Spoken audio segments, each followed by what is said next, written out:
بسم الله الرحمن الرحيم عم يتساءلون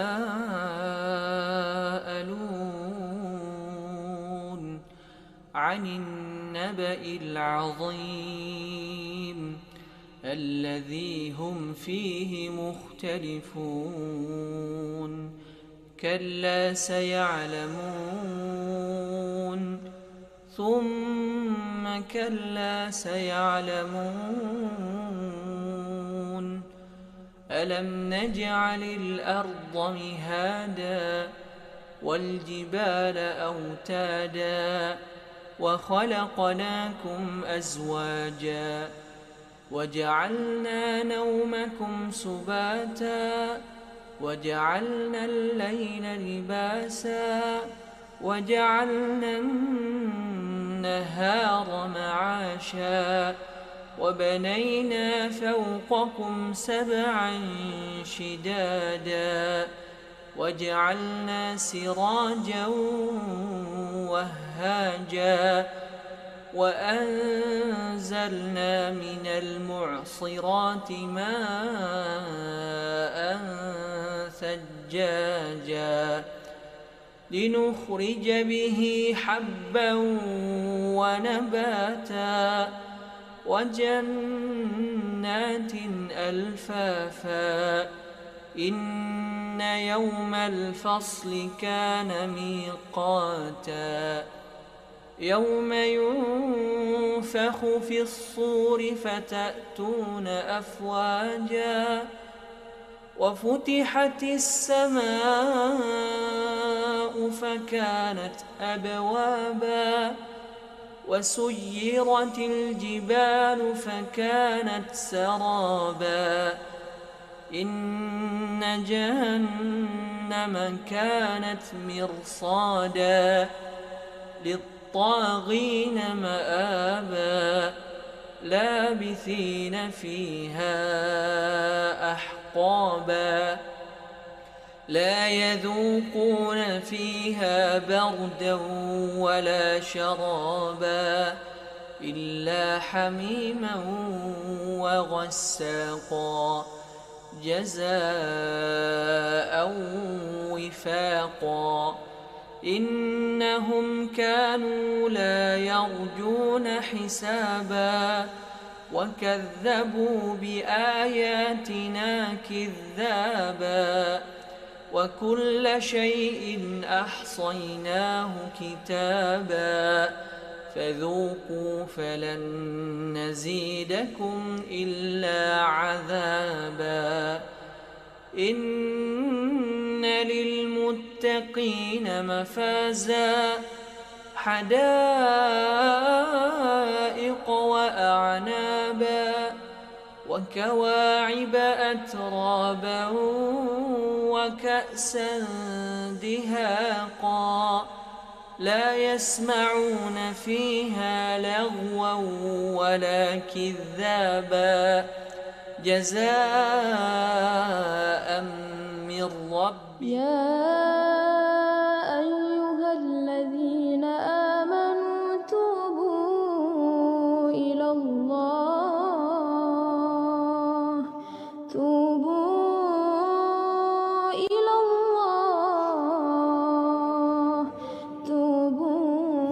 الحمد لله رب العالمين وبه نستعينه على أمور الدنيا والدين الصلاة والسلام على رسول النبي الكريم وعلى آله وصحبه أجمعين يقول ربنا جل جلاله وتقدست أسماؤه في كتابه الكريم وهو أصدق القائلين بعد أعوذ بالله من الشيطان الرجيم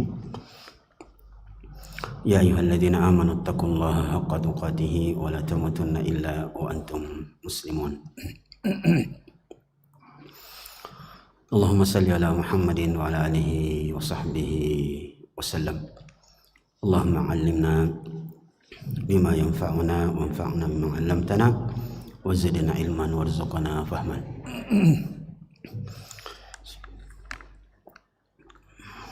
السلام عليكم ورحمة الله وبركاته. Alhamdulillah, Bapak, Ibu, ikhwan dan akhwat sekalian, kita memuji Allah Subhanahu wa taala. Malam ini kita dikumpulkan kembali oleh Allah Subhanahu wa taala di masjid yang mulia ini untuk kita sama-sama mempelajari ayat-ayat Allah dan hadis-hadis Rasulullah sallallahu alaihi wasallam. Tentu setelah itu kita bersalawat kepada Nabi kita, panutan kita, qudwah kita, Nabi besar Muhammad sallallahu alaihi wasallam. Saudara sekalian, ikhwan dan akhwat rahimakumullah, malam ini kita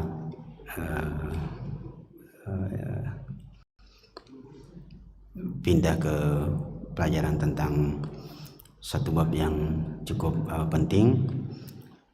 Kita pending dulu pelajaran kita di kitab Tauhid. Kita membahas tentang keutamaan muadzin.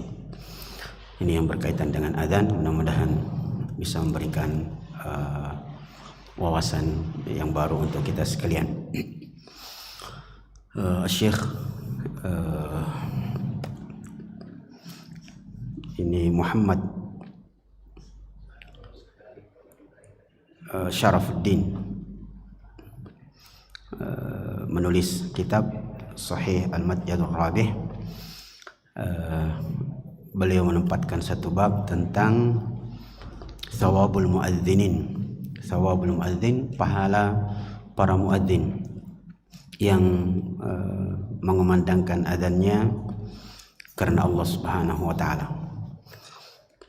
Beliau mengutip ayat dalam surah Fussilat ayat 33.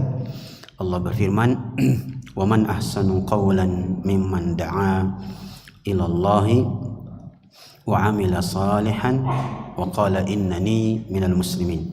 Surah Fussilat 33.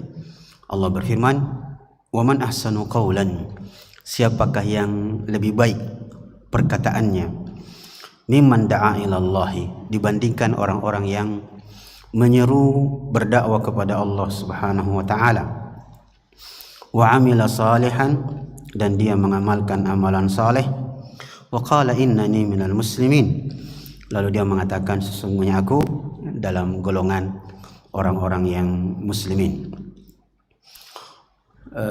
Saudara sekalian, ayat ini biasa dikenal dengan ayat yang menunjukkan keutamaan berdakwah.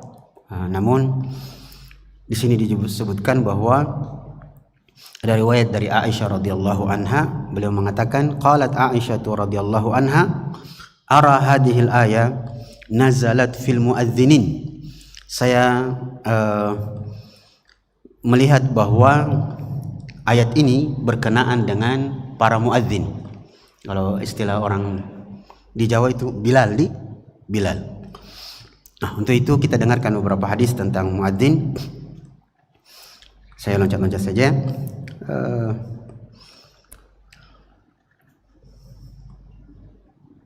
Dalam riwayat Al-Bukhari juga Ibnu Khuzaimah,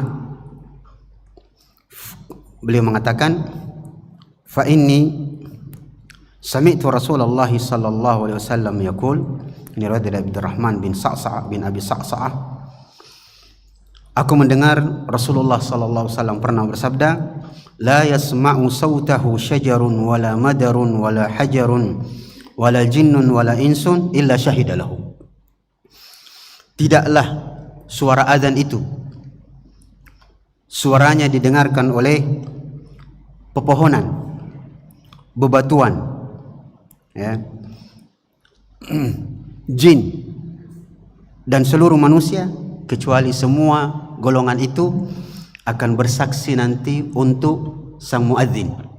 Ini menunjukkan keutamaan muadzin, tukang azan. Apa istilahnya kita di Sulawesi? Tukang azan saja di tukang azan, iya. Ya. Kalau di Sulawesi memang rata-rata tukang ini, tukang itu, tukang itu. Ya, tukang azan. Ya. Biasanya Bilal kalau ya Bilal, mana Bilal ya. Yang kedua, ini menarik sekali. Dari sini nanti insya Allah banyak orang berlomba-lomba jadi tukang adzan. Kita dengarkan hadis berikutnya. An Abi Hurairah radhiyallahu anhu anin Nabi sallallahu alaihi wasallam qala, dari sahabat yang mulia Abi Hurairah radhiyallahu an, beliau mengatakan Nabi sallallahu alaihi wasallam bersabda, al muadzin yughfaru lahu mada sautih. Para muadzin itu dosanya diampuni sejauh suaranya. Jadi di mana suaranya berhenti, ya, disitulah ya diampuni dosa-dosanya. Wa yashhadu lahu kullu ratabin wa yabisin. Semua yang kering, semua yang lembab, yang basah akan bersaksi kebaikan untuk sang muadzin. Muadzin kita di sini ada, muadzin tetap di sini ada di luar biasa. Baik. Tapi kayaknya yang koma tadi beda di lain yang adzan, lain yang koma. Nanti insyaallah kita sebutkan hadis tentang hukum lain yang adzan, lain yang iqamah. Ada juga biasa sebaliknya, dia yang adzan, dia yang iqamah, dia yang imam. Sekaligus makmumnya, dia sendiri di masjid. Baik. Itu riwayat kedua. Yang ketiga, kalau tadi muadzin dosa-dosanya diampuni sejauh suaranya, itu ikhwas sekalian, pentingnya suara muadzin itu yang kencang, yang lantang, ya. Apalagi dibantu dengan toa yang besar volumenya, semakin jauh suaranya semakin banyak dosanya yang diampuni oleh Allah Subhanahu wa taala. Dalam riwayat yang lain, riwayat tadi dalam riwayat Sunan An-Nasai dengan sanad yang sahih. Hadis yang lain, wa an Ibnu Umar radhiyallahu anhu maqal, dari sahabat yang mulia Ibnu Umar radhiyallahu anhuma, beliau mengatakan qala Rasulullah sallallahu alaihi wasallam, ini mirip, yughfaru lil muadzin muntaha adanihi, diampuni dosa-dosanya muadzin itu di titik terakhir suaranya berhenti. Wa yastaghfiru lahu kullu ratabin wa yabisin, semua yang kering, semua yang basah akan beristighfar, memohonkan ampun untuk sang muadzin. Jadi pernah baca kisah ranta cinong ya, bagus jadi muadzin. Kalau saya Pak, jangan suruh saya jadi muadzin. Jangan jadi muadzin, jadi imam saja tak gentung. Ya, ini keutamaan muadzin. Hadis berikutnya, saudara sekalian, sebutkan di sini.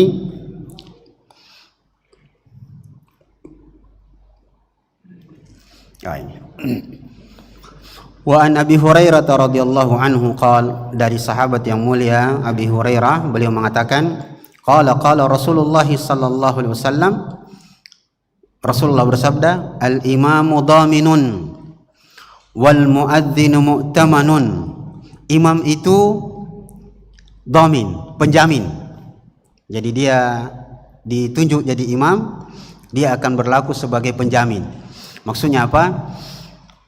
Kalau solatnya baik, maka semua makmum akan menjadi baik. Dia penjamin.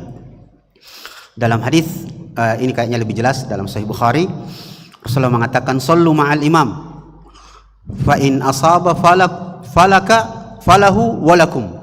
Salatlah bersama imam, artinya salat berjamaah lah. Kenapa? Kalau imamnya benar, dia benar, kalian benar. Wa in akhta'a falakum wa alai. Kalau imamnya salah, maka dia berdosa sendiri, kalian benar. Itu enaknya jadi makmum. Enak jadi makmum itu. Kalau kita makmum Pak, tidak banyak masalahnya.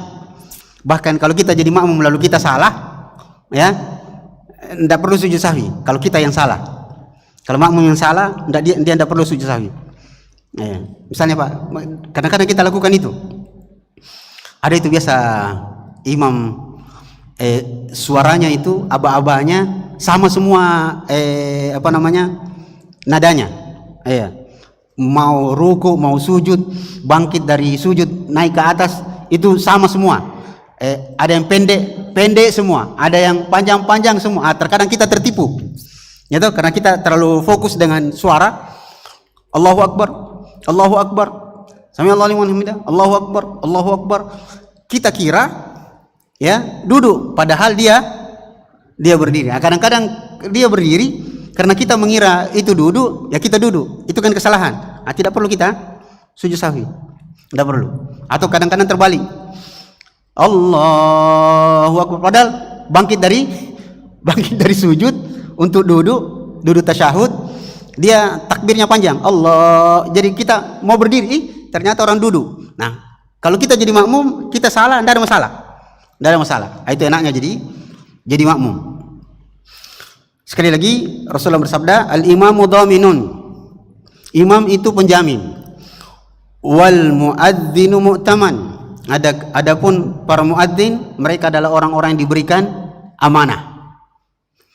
Lalu Rasulullah menyambungnya, Allahumma arsyidil a'immah, ya Allah, berilah selalu petunjukmu kepada para imam salat. Waghfir lil muadzinin, dan ampunilah dosa-dosanya para muadzin. Kalau kita simak hadis ini, yang mana lebih besar pahalanya, Pak? Jadi imam atau jadi muadzin? Kira-kira yang mana lebih besar pahalanya? Muadzin atau imam? Saya mendapatkan jawaban ikhtilaf memang ulama apakah imam atau muadzin. Tapi saya dapat literatur yang baru. Syekh itu menulis bahwa banyak hadis yang memberikan petunjuk bahwa muadzin lebih besar pahalanya daripada imam. Ya. Dalam riwayat yang lain, lafadznya sedikit mirip. Rasulullah bersabda, al-muadzinuna umana, para muadzin itu adalah orang-orang yang diberikan amanah. Wa al-a'immatu dumana, adapun para imam orang yang diberikan tanggung jawab menjamin, sebagai penjamin. Lalu Rasulullah mengatakan, Allahumma ghfir lil muadzinin, ya Allah, maafkanlah, ampunilah dosanya para muadzin, wasaddidil a'immah, dan selalulah jaga para imam. Berikan dia petunjuk-petunjukmu kepada para imam, salasa marrat, dan diulang oleh Rasulullah 3 kali. Itu hadis yang ketiga. Yang berikutnya ini disebutkan oleh Ibnu Khuzaimah, Ibnu Hibban.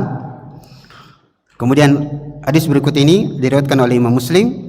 Rasulullah bersabda dari Muawiyah radhiyallahu anhu, beliau mengatakan, sami'tu Rasulullah sallallahu alaihi wasallam yaqul, al-muadzinun atwalun nasi a'naqan yaumal qiyamah. Rawahu Muslim. Rasulullah bersabda, para muadzin nanti di hari kiamat adalah orang yang paling panjang lehernya. Yang paling panjang lehernya. Nah, di sini kalau kita bayangkan bagaimana ceritanya itu, Ustaz? Panjang seperti jerapah atau bagaimana? Ya. Nah, di sini disebutkan salah satu takwilnya adalah wa atwalun nasi anakan qila, yakni aktsarun nasi amalan. Nah, disebutkan maksud dari sabda Nabi, dia memiliki leher yang paling panjang di antara manusia, nanti disebutkan adalah aktsarun nasi amalan. Mereka dianggap orang yang paling banyak amalannya, pahalanya. Dalam riwayat yang lain, huwa min tulil a'naqi haqiqatan, li'anna an-nas yaumal qiyamati idza kanu fil karbi wal izdiham minhum man yaljamuhu al-irq. Makna sabda Nabi, kata sebagian ulama, itu makna hakiki, bahwa nanti para muadzin itu memang orang yang paling mudah dilihat, paling gampang dilihat, karena paling panjang lehernya dan paling mudah dilihat. Ya, karena nanti ada di sini dijelaskan nanti di hari kiamat, saudara sekalian, di padang mahsyar itu orang macam-macam. Karena saking dekatnya matahari, ada nanti orang yang tenggelam dengan keringatnya sampai mata kakinya, ada sampai lututnya, ada sampai pinggangnya, ada sampai perutnya, ada sampai dadanya, ada yang sampai mulutnya. Dekat sedikit lagi dia tenggelam, akhirnya dia harus jinjit. Adapun para muadzin itu dia gampang kelihatan. Jadi di situ bisa dibayangkan bahwa nanti di hari kiamat bisa ketahuan amalan-amalan orang nanti. Oh, ini muadzin ini, makanya gampang kelihatan. Ya, ada nanti model-model tertentu, misalnya tukang riba, suka makan riba, itu nanti modelnya ada disebutkan model wajahnya dan kelompok-kelompoknya. Nah, jadi ini keutamaan para muadzin. Kemudian hadis berikutnya, saudara sekalian,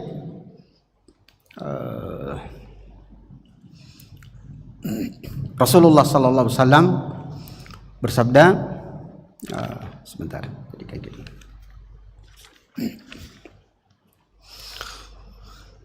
Ini riwayat berikut ini ada yang mendhaifkannya, tapi sebagian ulama mensahihkannya. Riwayat dari Al-Hakim Ibnu Majah, beliau mengatakan hadis ini sahih ala syarti Al-Bukhari, lewat syarat Bukhari, di mana Rasulullah bersabda, man adzana itsnatai asyara sana wajabat lahul jannah wa kutibat lahu bi ta'dzinihi fi kulli yawmin 60 hasanah wa bi kulli iqamatin 30 hasanah. Barang siapa yang mengumandangkan adzan, jadi dia bekerja sebagai Bilal selama 12 tahun lamanya, maka dia wajabat lahul jannah, wajib masuk surga. Jadi dia pasti masuk surganya, wajib. Jadi tidak boleh tidak masuk surga, wajib masuk surga. Wa kutiba lahu, dan dicatatkan untuknya dari adzannya itu setiap hari sama dengan 60 kebaikan. Wa bi kulli iqamatin 30 hasanah, dan setiap iqamah yang dikomandangkannya 30 kebaikan. 30 itu 60 itu artinya satu kebaikan dikali 10. Itulah keutamaan para muadzin. Ya. Nah, cuma di sini di ujungnya Rasulullah SAW ada hadis disebutkan di sini bahwa dari Utsman Ibn Abil As radhiyallahu anhu qala innaman in akhiri ma ahida ila Rasulillah sallallahu alaihi wasallam, sungguh kalimat yang saya dengar dalam hidupku ketika saya bersama Rasulullah, beliau pernah bersabda, anittakhadha muadzinan la ya'khudhu ala adanihi ajra. Hendaknya muadzin itu tidaklah dia berprofesi atau bekerja sebagai tukang azan, tidak boleh dia melakukan pekerjaan itu dengan memasang tarif. Jadi tidak boleh muadzin itu juga begitu imam, dia bilang saya mau azan di situ, saya mau jadi tukang azan di situ, yang penting bayar saya sekian-sekian. Itu tidak boleh. Jadi dilarang oleh Rasulullah SAW untuk memasang tarif sebagai muadzin. Mentang-mentang suaranya bagus, lalu bilang saya mau azan di situ, tapi bayar Kak sekian-sekian setiap bulannya. Maka itu tidak boleh. Adapun dia dibayar, itu boleh.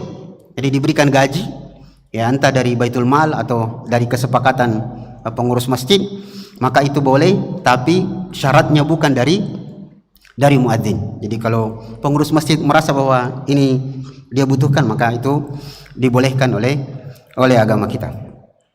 Baik, itu bagian pertama. Kemudian saudara sekalian,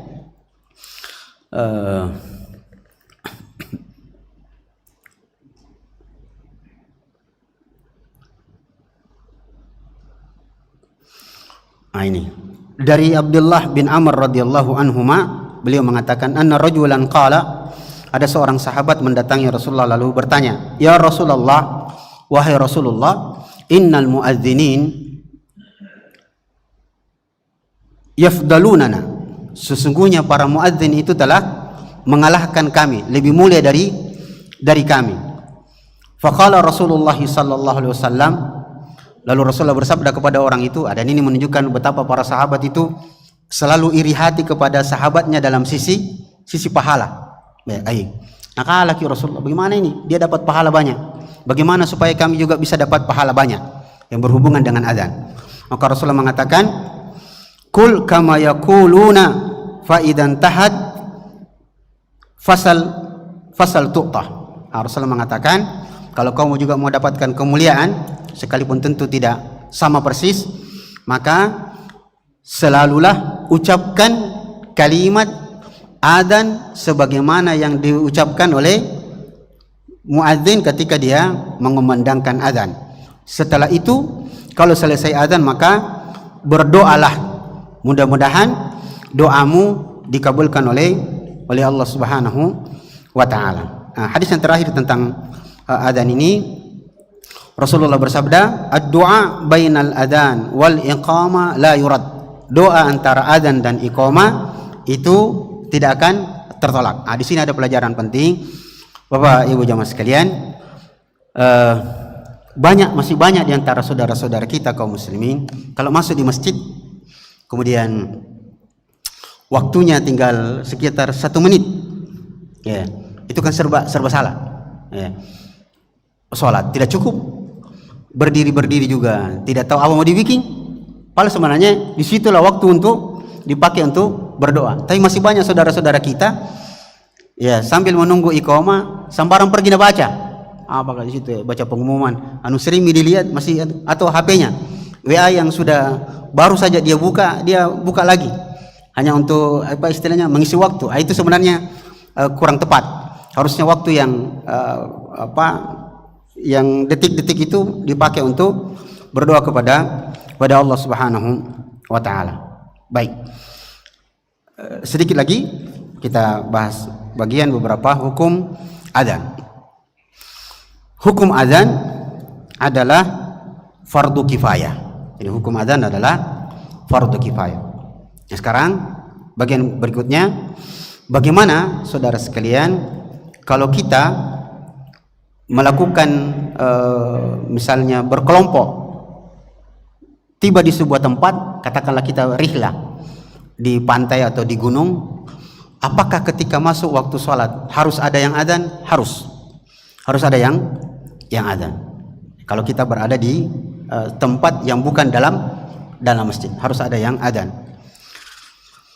Berdasarkan hadis Rasulullah sallallahu alaihi wasallam bahwa idza dakhala waqtus shalah falyu'adzin ahadukum. Jika masuk waktu salat, maka hendaklah salah seorang di antara kalian mengumandangkan adzan. Baik. Kemudian saudara sekalian, bagaimanakah hukum adzan jika kita masuk di masjid? Idza dakhala ahadukum al-masjid, salah seorang di antara kalian masuk ke dalam masjid, lalu ternyata orang sudah selesai sholat. Apakah harus dia adzan? Maka disebutkan dia tidak perlu mengumandangkan adzan, tapi dia hendaknya beriqamah. Dia beriqamah. Jadi kalau kita masuk, selesai sholat. Apalagi kalau kita 2 orang, maka sebaiknya, apalagi ada yang akan satu bertindak sebagai imam, maka dia iqamah. Ya. Bagaimana kalau sholat yang akan dilakukan itu adalah sholat jamak, menjamak dua sholat? Jika sholat itu dilakukan di luar masjid, misalnya di tempat yang lain, misalnya di atas bus, atau katakanlah di pantai yang tidak ada masjid, tapi sekarang rata-rata pantai ada masjid dekat situ. Tapi katakanlah tidak ada masjid, daerah pegunungan, maka ketika akan menjamak duhur dan asar, maka tetap harus ada adzan, tetapi adzannya cukup 1 kali. Adapun berdiri untuk melakukan sholat berikutnya, maka tetap harus dipotong dengan iqamah. Untuk apa itu? Untuk membedakan antara sholat pertama dengan sholat kedua. Berikutnya, saudara sekalian, bagaimana hukum adzan bagi perempuan? Maksudnya begini, kalau hukum adzan perempuan untuk mengumandangkan adzan tentu tidak boleh. Bukan saja jangan, memang tidak boleh, bahkan haram ya, perempuan adzan. Maksudnya adalah bagaimana seandainya ada kelompok ibu-ibu arisan berkumpul di sebuah rumah, bapak-bapaknya pergi ke masjid, mereka berkumpul di dalam rumah. Mereka akan melaksanakan salat berjamaah. Apakah salah seorang di antara mereka mengumandangkan azan? Yang rajih adalah jangan, tidak perlu. Sekalipun penulis kitab Sahih Fiqh Sunnah mengatakan, ada riwayat tabi'in mengatakan dia boleh dengan syarat tidak ada laki-laki di situ dan suaranya pun tidak dikeluarkan. Dia di daerah itu saja, daerah di mana wanita itu berkumpul. Nah, adapun iqamah juga, kalaupun dia mau melakukan iqamah maka boleh, tapi suara dia saja, di mana tidak ada yang mendengarkan dari kalangan laki-laki di rumah itu. Berikutnya, saudara sekalian, bagaimanakah mengumandangkan mengumpulkan orang untuk sholat yang bukan sholat 5 waktu. Ya, jadi ada sholat yang tidak ada azannya, yaitu sholat yang bukan sholat 5 waktu. Misalnya sholat Idul Fitri, Idul Adha, sholat yang berjamaah sunnah yang lain. Bagaimana cara mengumpulkannya? Sebutkan dalam riwayat, dia dikembalikan kepada hukum awalnya, yaitu memanggil dengan as-salatu jami'ah, as-salatu jami'ah. Itu panggilan untuk mengumpulkan orang berdiri untuk melakukan sholat, yang sholat itu tidak ada adzannya dan tidak ada iqamahnya. Itu persoalan yang berhubungan dengan adzan dan iqamah. Kemudian, saudara sekalian, bolehkah seseorang mengumandangkan adzan kemudian yang iqamah lain yang adzan, lain yang iqamah? Jawabannya boleh, hanya yang lebih afdal adalah siapa yang adzan dia yang iqamah. Kemudian, saudara sekalian, persoalan yang lain adalah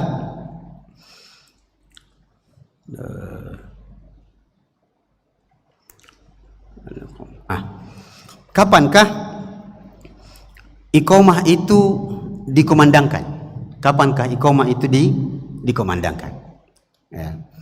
Hukum asalnya berdasarkan beberapa hadis bahwa Rasulullah mengatakan, janganlah engkau mengumandangkan iqamah sampai engkau melihat imam.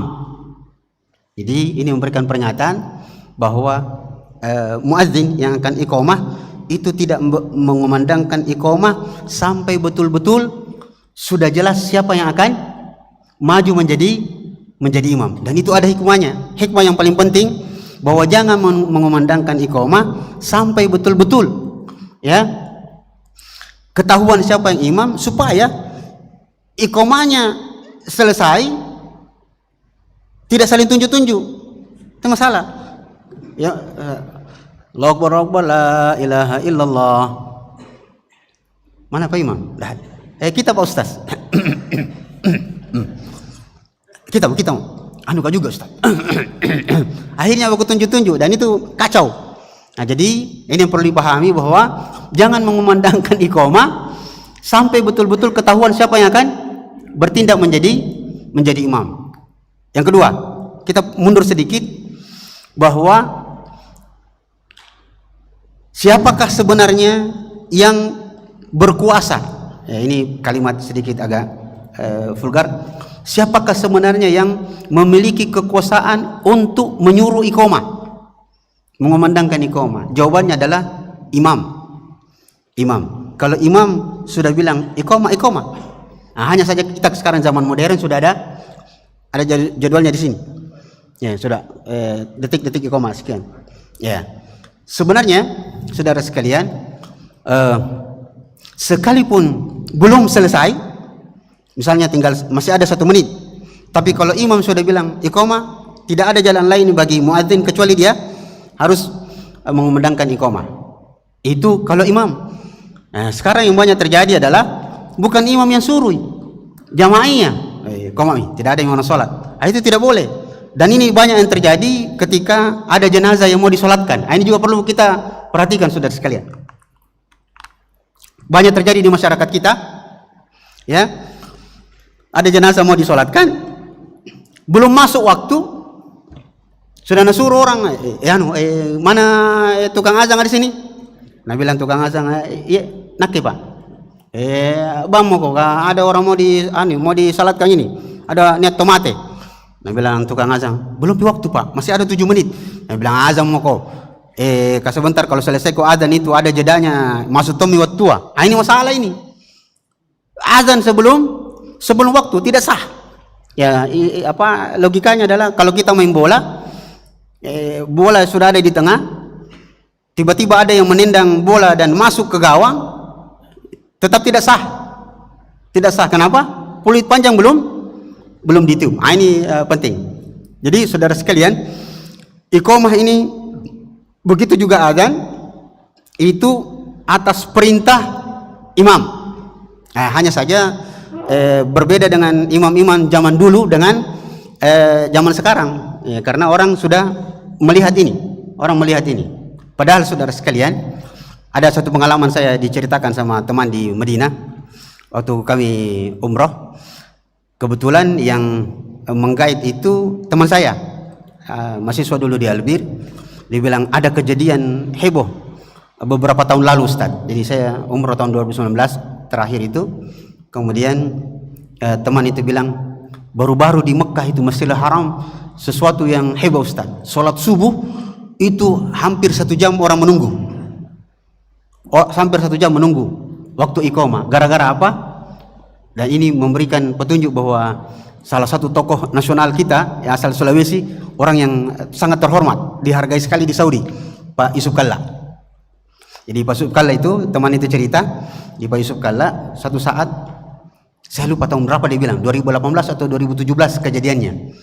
Pak Yusuf Kalla bawa cucu beliau pergi umroh.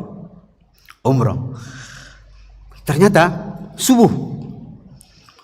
Kan di sana jeda iqamah itu, azan iqamah subuh itu 20 menit. Cukup lama. Kalau di sini berapa, Pak? Berapa menit kita di sini? 10 jadi 20 juga. Alhamdulillah. 20 menit, rata-rata 20. Apa yang terjadi? Ternyata pihak gubernur Mekah kasih tahu muadzinnya Masjidil Haram supaya ditunda iqamahnya. Imam jangan melaksanakan sholat karena Pak Yusuf Kalla lagi kesulitan membangunkan cucunya. Jadi waktu itu ada cucunya agak lama dikasih bangun. Subhanallah, betul-betul orang tua kita ini, ya, tokoh kita ini luar biasa. Itu dikenal sekali di Saudi. Sholat ditunda iqamahnya gara-gara cucunya, saking terhormatnya beliau itu. Nah itu petunjuknya adalah, yang ini jadi stressing pembahasan kita adalah bahwa yang menentukan iqamah itu adalah imam. Kalau disuruh tunggu, jangan bilang biasa ada jamaah, tidak ada orang sembahyang. Nah ini tidak boleh. Imam yang berkuasa untuk mengumandangkan iqamah. Nah satu lagi kita sentuh sedikit.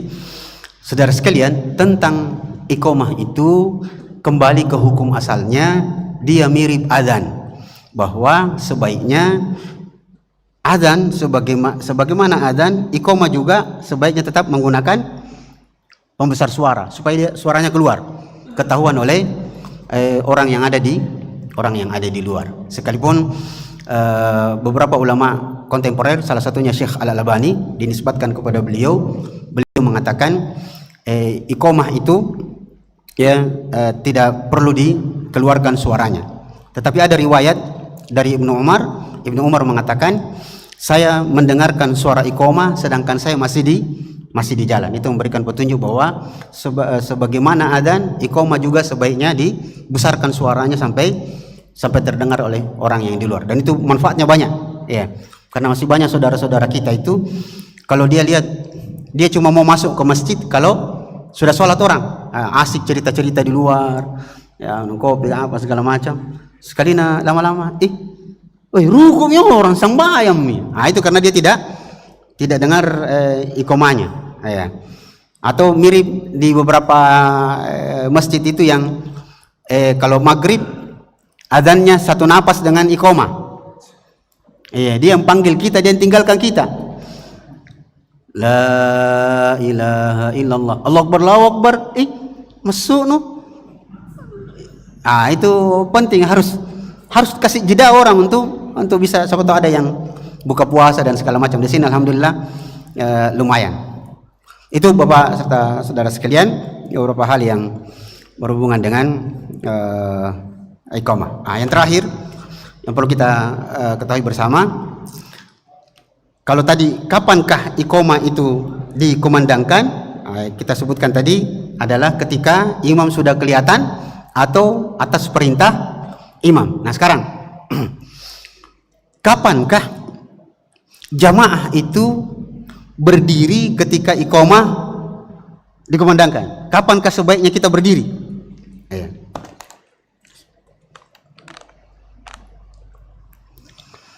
Riwayat dari Imam Syafi'i berpendapat bahwa kita itu makmum yang ada di dalam masjid, kita akan berdiri kalau iqamahnya sudah di ujung. Nanti la ilaha illallah baru kita berdiri. Itu pendapat Imam Syafi'i. Pendapat Imam Malik, kita yang ada di masjid berdiri ketika sejak awal kalimat iqamah. Begitu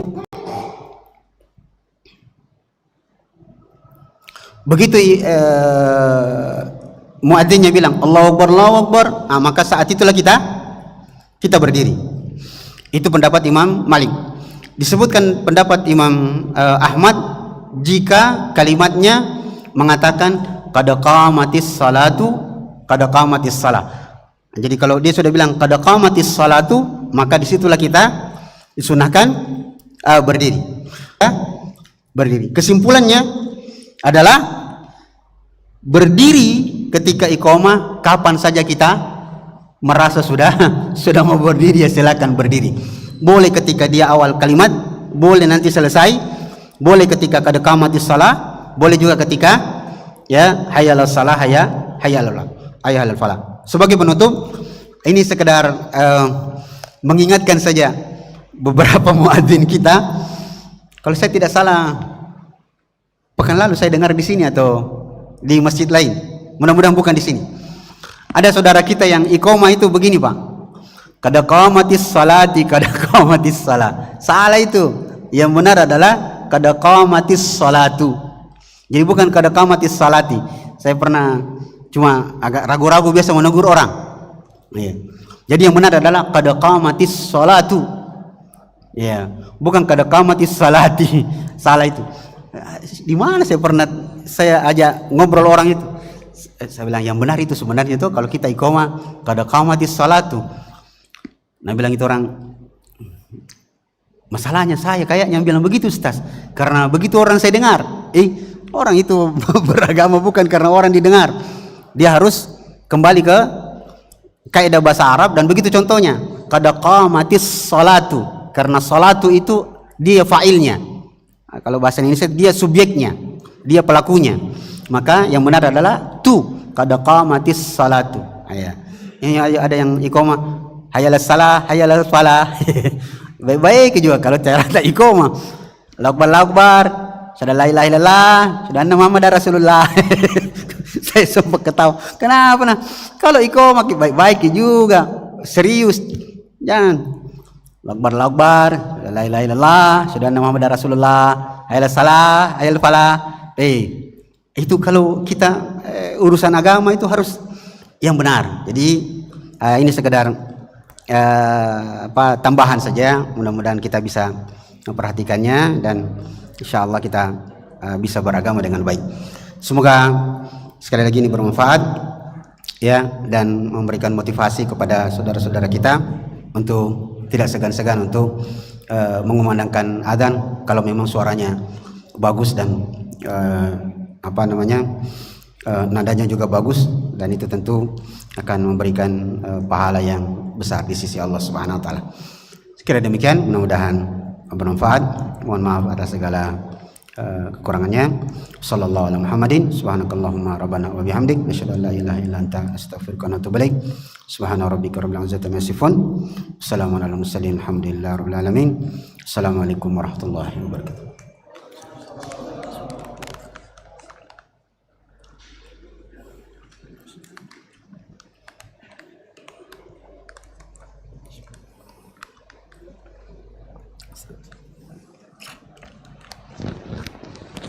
Ya